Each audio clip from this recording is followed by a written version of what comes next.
ঠিক করে দাও।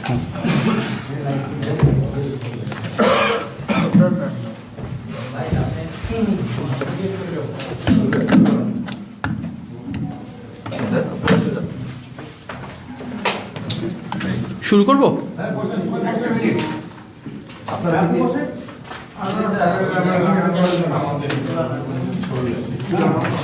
নেক্সট সময় নেই।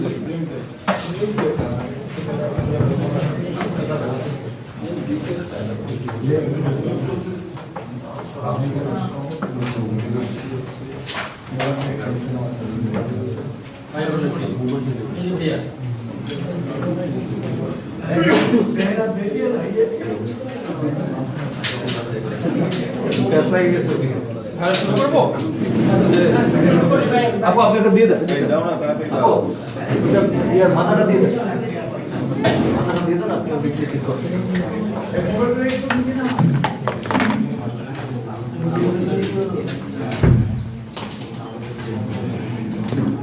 আমরা শুরু করব?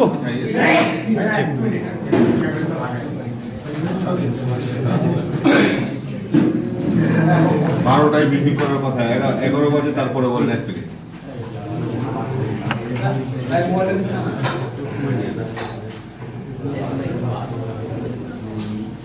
শুরু করবে প্লিজ? আচ্ছা, জি। বিসমিল্লাহির রহমানির রহিম। আসসালামু আলাইকুম। গণমাধ্যমে সম্মানিত সাংবাদিক ভাই ও বোনেরা, আজকে আপনারা কষ্ট করে এখানে উপস্থিত হয়েছেন। আমরা নির্বাচনের খুব কাছাকাছি সময় পৌঁছে গেছে। আপনাদের সবাইকে আন্তরিকভাবে ধন্যবাদ। আসন্ন জাতীয় সংসদ নির্বাচনকে সামনে রেখে বিএনপি চেয়ারম্যান জনাব তারেক রহমান গতকাল দলীয় ইশতেহার ঘোষণা করেছেন। এই ইশতেহার দীর্ঘদিন যে দমন এবং নিপীড়ন বিএনপি এবং সকল গণতান্ত্রিক রাজনৈতিক দল যে অভিযাত্রার মধ্য দিয়ে দিয়ে গিয়েছে এবং গত জুলাইয়ের যে গণ অভ্যুত্থান, ধারাবাহিক যে রাজনৈতিক সংকট, তার প্রেক্ষিতে ভেঙে পড়া রাষ্ট্র কাঠামোকে নতুন করে সাজানোর জন্যই এই পরিকল্পনা। বিএনপির প্রতিষ্ঠাতা শহীদ প্রেসিডেন্ট জিয়াউর রহমানের ঐতিহাসিক 19 দফা, দেশনেত্রী বেগম খালেদা জিয়ার ভিশন 2030 এবং জনাব তারেক রহমানের ঘোষিত 27 দফা ও 31 দফার ধারাবাহিকতা এবং সমাজের সকল শ্রেণীর ও পেশার মানুষের মতামতের উপর ভিত্তি করে সার্বিক সমন্বয়ে প্রণীত এই ইশতেহার রাষ্ট্র ব্যবস্থা সংস্কার, বৈষম্যহীন উন্নয়ন, অর্থনৈতিক পুনর্গঠন এবং জাতীয় সংহতিকে সর্বোচ্চ গুরুত্ব দিয়েছে। জনগণের ভোটে রাষ্ট্র পরিচালনার দায়িত্ব পেলে ইশতেহারের প্রতিটি অঙ্গীকার বাস্তবায়নে বিএনপি দৃঢ় প্রতিজ্ঞ থাকবে ইনশাআল্লাহ। ইশতেহারে নারীর ক্ষমতায়নে পরিবারের নারী সদস্যদের নামে ফ্যামিলি কার্ড, কৃষকের ন্যায্য মূল্য নিশ্চিত করতে কৃষক কার্ড এবং কৃষি বিমার কথা বলা হয়েছে। মানবিক স্বাস্থ্যসেবা করতে 1 লাখ স্বাস্থ্যকর্মী নিয়োগের পরিকল্পনা তুলে ধরা হয়েছে, যার মাঝে শতকরা 80% হবেন নারী। শিক্ষাক্ষেত্রে মিড ডে মিল, বিনামূল্যে স্কুল ড্রেস, বাধ্যতামূলক তৃতীয় ভাষা শিক্ষা, কারিগরি ও ভোকেশনাল শিক্ষা এবং মূল্যবোধ ভিত্তিক নীতির কথা বলা হয়েছে। একই সঙ্গে তরুণদের জন্য কর্মসংস্থান, বাস্তবভিত্তিক ও বহুমুখী দক্ষতা উন্নয়ন, স্টার্ট আপ সহায়তা, ফ্রিল্যান্সিং প্রশিক্ষণ এবং স্কুল, কলেজ, ক্যাফে ও লাইব্রেরিতে পর্যায়ক্রমে ওয়াইফাই চালুর প্রতিশ্রুতি দেওয়া হয়েছে।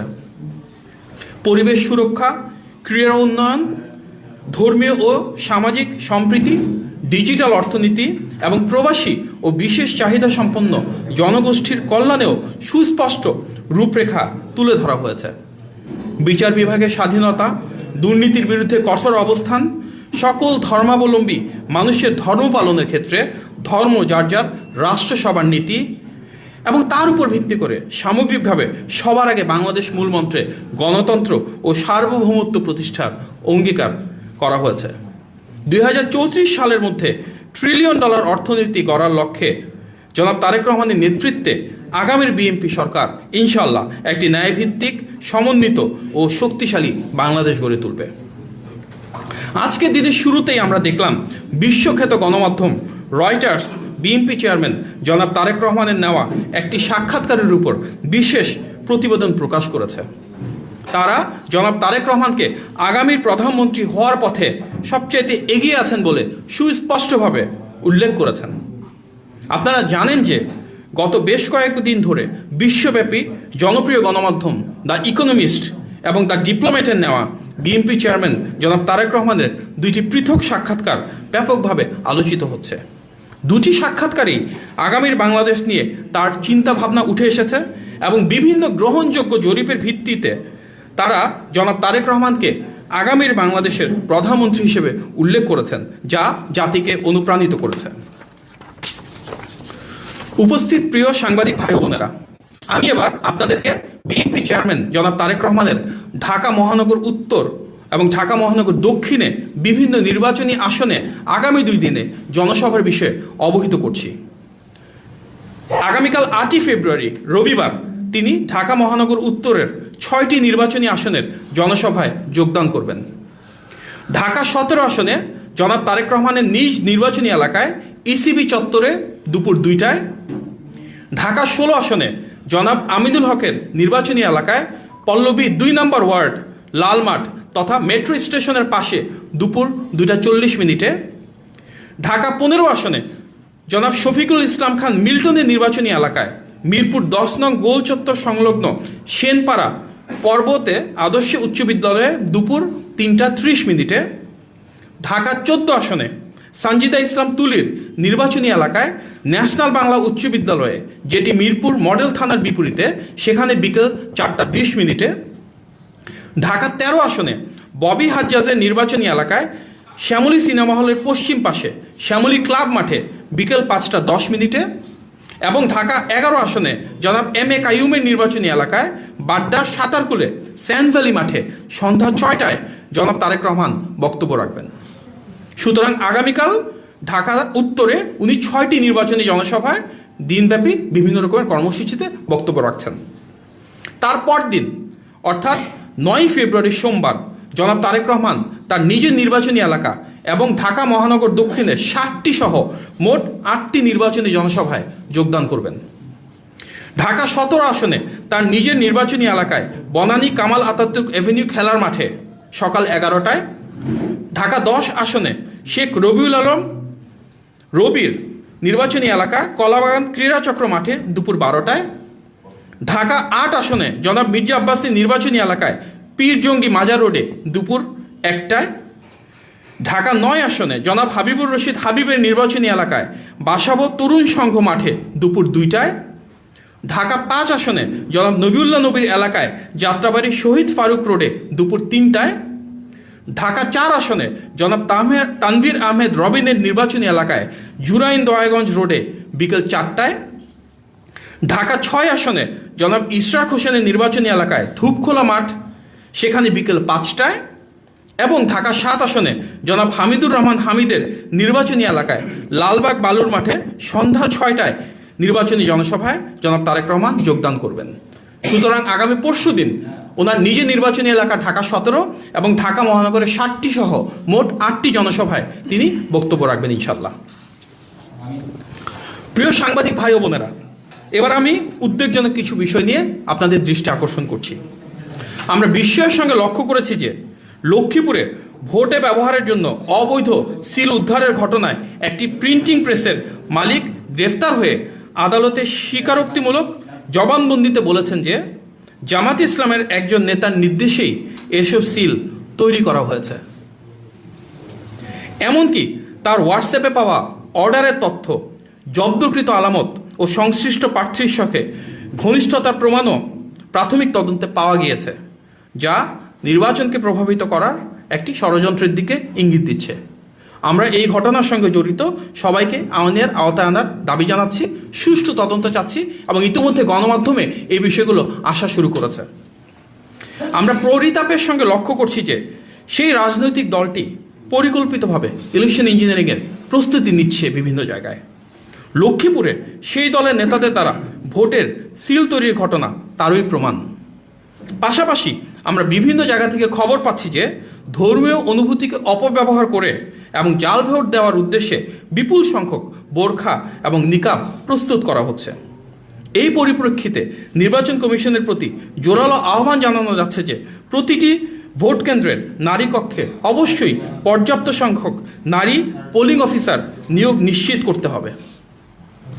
আইন ও বিধিমালা অনুযায়ী মুখমণ্ডল খুলে ভোটের শনাক্তকরণ কার্যকরভাবে সম্পন্ন করতে হবে। এ বিষয়ে নির্বাচন কমিশন ইতিমধ্যেই স্পষ্ট নির্দেশনা দিয়েছে যে ন্যাশনাল আইডি কার্ড বা হজের ছবি তোলার সময় যেভাবে মুখ খোলা রাখা হয় ঠিক একইভাবে ভোট গ্রহণের সময় নারী পোলিং কর্তৃপক্ষের সামনে মুখ খুলে পরিচয় নিশ্চিত করতে হবে।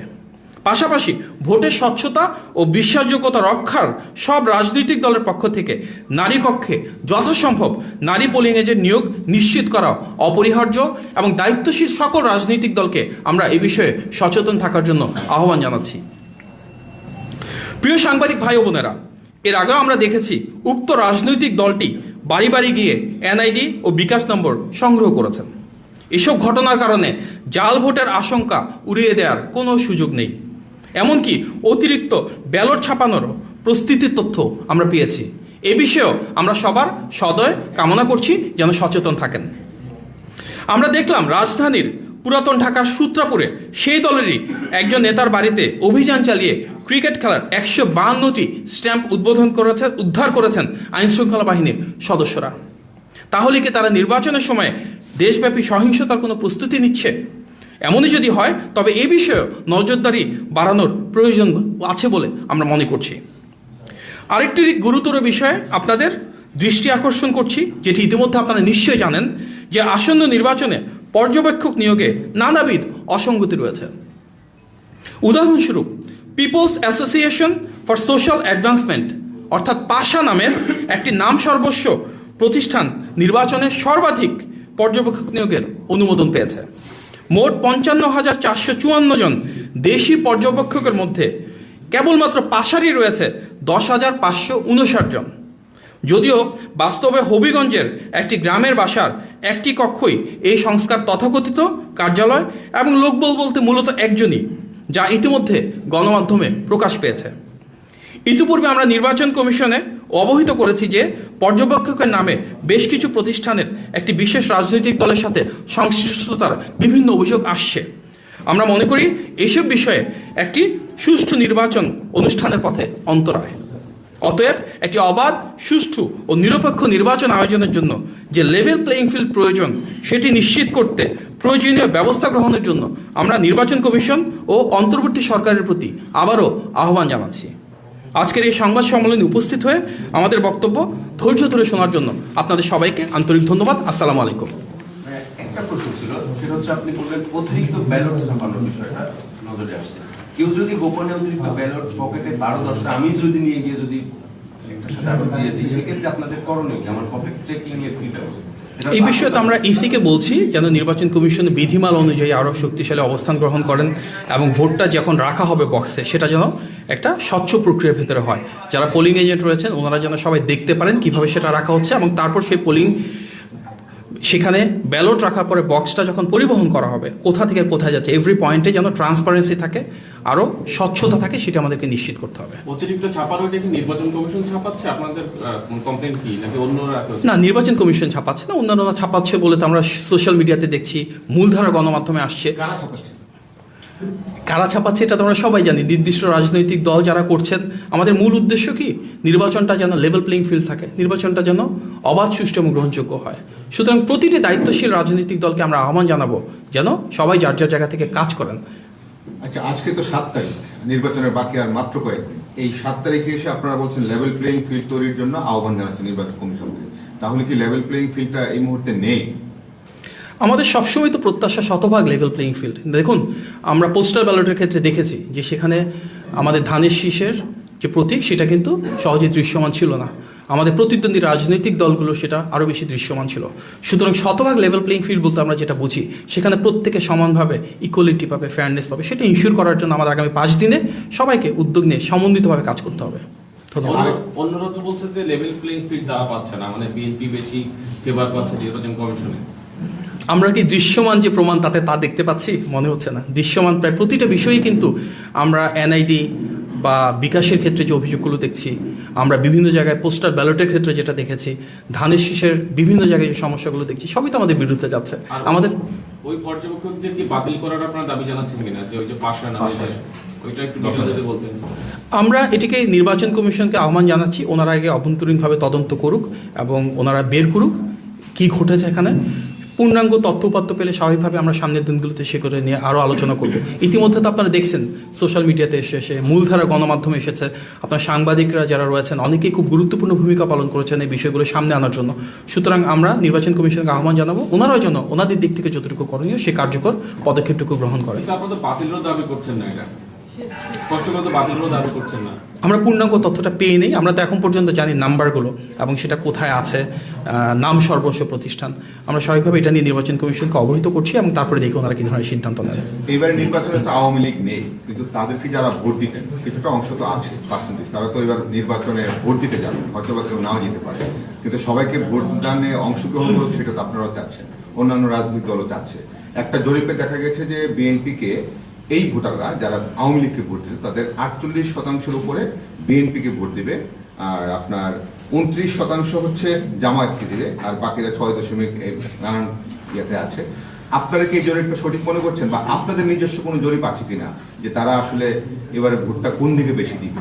না, আমরা দলভিত্তিক কোনো জরিপ করিনি। আমরা আমাদের মতো যে অভ্যন্তরীণ জরিপ আছে সেখানে বিভিন্ন শ্রেণীর, পেশার, বয়স, ডেমোগ্রাফির উপর বেস করে করছি এবং আমরা আশাবাদী ইনশাআল্লাহ বাংলাদেশের সংখ্যাগরিষ্ঠ মানুষের ভালোবাসার দল হিসেবে, সবচেয়ে জনপ্রিয় বড় রাজনৈতিক দল হিসেবে ইনশাআল্লাহ আমরা সরকার গঠন করব।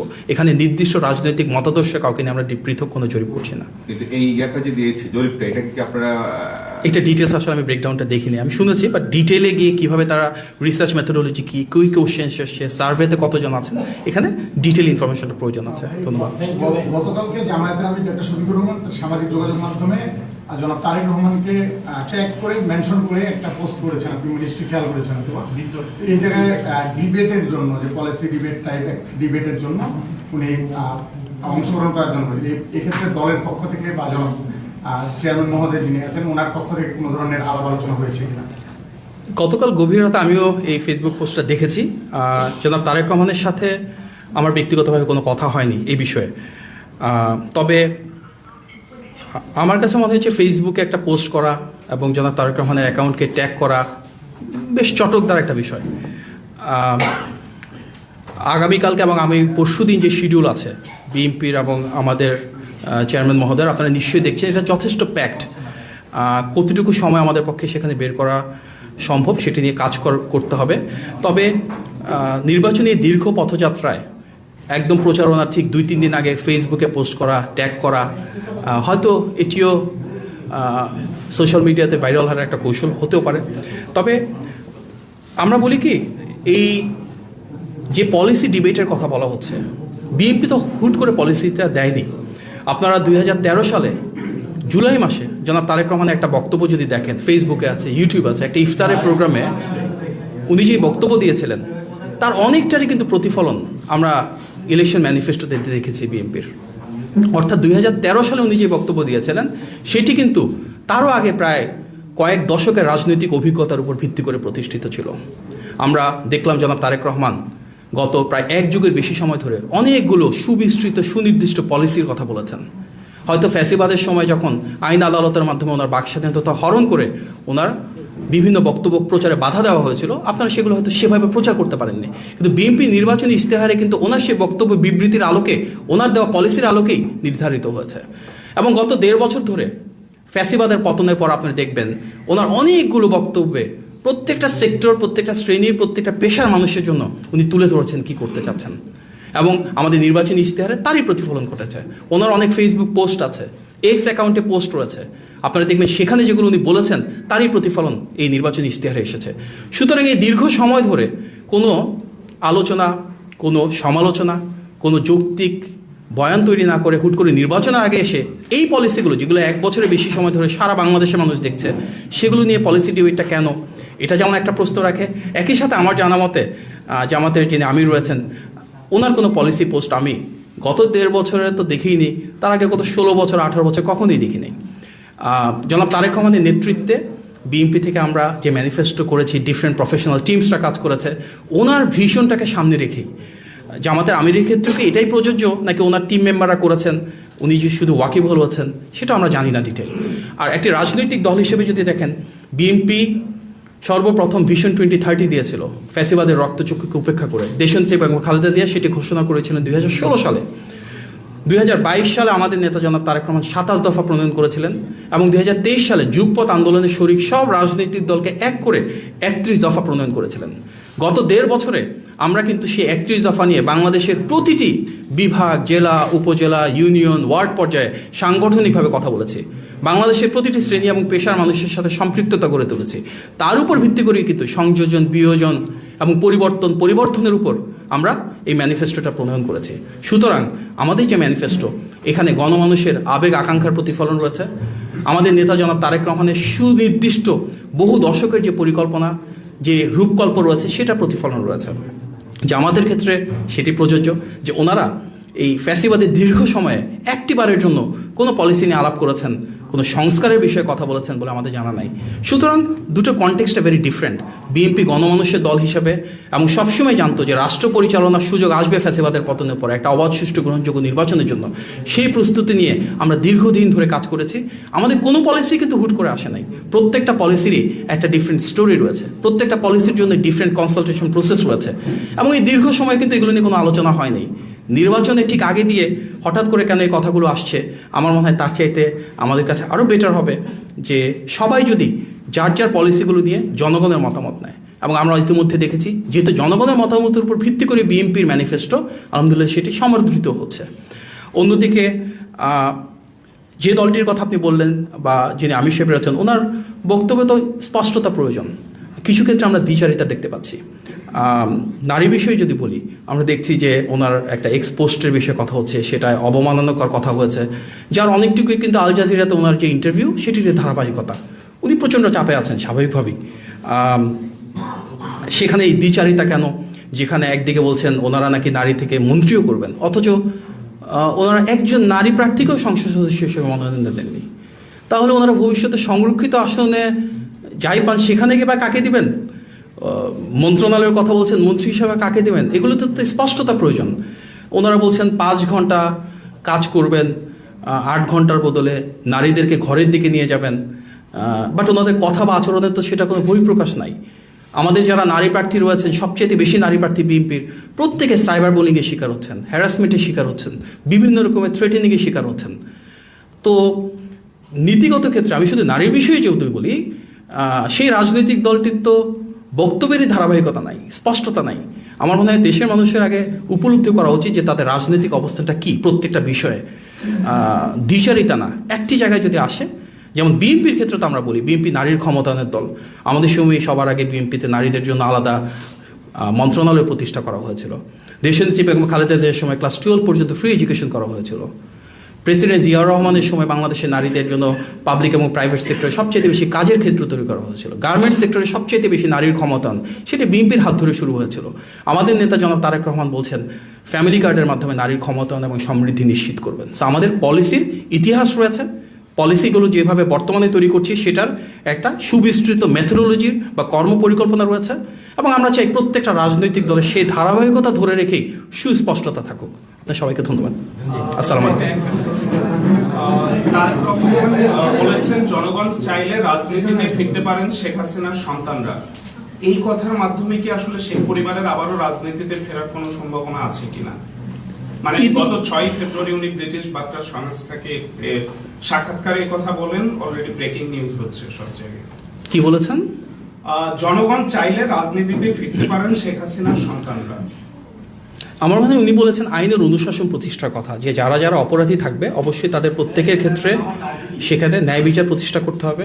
প্রত্যেকটা পারপেট্রেটার্স যেন তার ডিউ পানিশমেন্টটুকু পান সেটা আমাদের নিশ্চিত করতে হবে। আর যদি কেউ কোনো অপরাধে সম্পৃক্ত না থাকেন তাহলে এটি জনগণের উপর ছেড়ে দেবো। একটা গণতান্ত্রিক প্রক্রিয়ায় জনগণই সেই সিদ্ধান্ত নেবে, এবং আমরা তো জনগণের ক্ষমতায়নের দল হিসেবে বিশ্বাস করি। জুলাই গণ অভ্যুত্থানে যে মানবাধিকার লঙ্ঘন করেছে আওয়ামী লীগ, একটি রাজনৈতিক দল হিসেবে তো আমরা তাদের পরিণতি দেখেছি। তা যারাই নেতৃত্বে থাকুক, এটি গণবিরোধী অবস্থানের কারণে তাদের রাজনৈতিক অবস্থান আমরা দেখেছি, এবং সেটি থাকবে। ধন্যবাদ। Thank you.